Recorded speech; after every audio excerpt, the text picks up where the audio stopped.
Nasib kades yang berbuat asusila sambil live TikTok, videonya viral di medsos.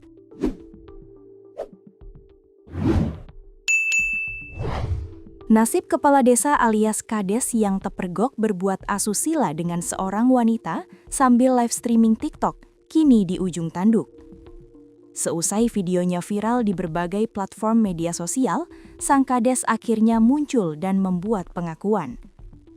Terungkap, kades tersebut berasal dari Kabupaten Balangan, Kalimantan Selatan, Kalsel. Oknum kades yang tak disebutkan identitasnya itu tak membantah bahwa yang di video viral adalah dirinya. Sang kades pun mengakui kesalahannya, yakni live TikTok sambil berhubungan badan dengan seorang wanita. Saya meminta maaf dengan kerendahan diri kepada publik atas beredarnya video yang mungkin meresahkan banyak pihak. Pungkas sang kades, dilansir tribunnews.bogor.com dari Tribun Balangan, Minggu 15 Maret 2025. Kepada khalayak, sang kades menyebut live TikTok dan tersebarnya video mesum ia adalah kesalahannya. Saya mengakui ini adalah kesalahan pribadi dan saya akan introspeksi diri ke depannya, ujar kades. Dalam video yang beredar, terlihat wajah sang kades ataupun wanitanya tidak terekam. Namun di live TikTok tersebut terdengar aktivitas tak senonoh yang sedang dilakukan sang kades. Aksi mesum sang kades itu disiarkan langsung di akun TikTok Dea Adelia.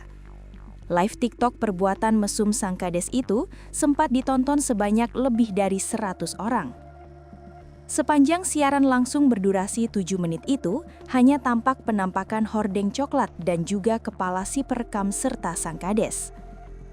Kendati tak memperlihatkan hal mesum secara gamblang, tapi suara dari sang kades dan wanitanya cukup terdengar hingga mengganggu publik yang mendengarnya. Sementara itu, kasus kades Balangan live TikTok saat berbuat mesum tersebut belakangan diusut kepolisian.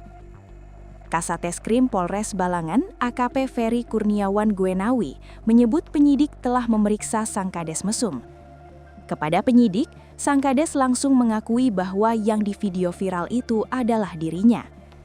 Imbuh AKP Ferry Kurniawan Gwenawi.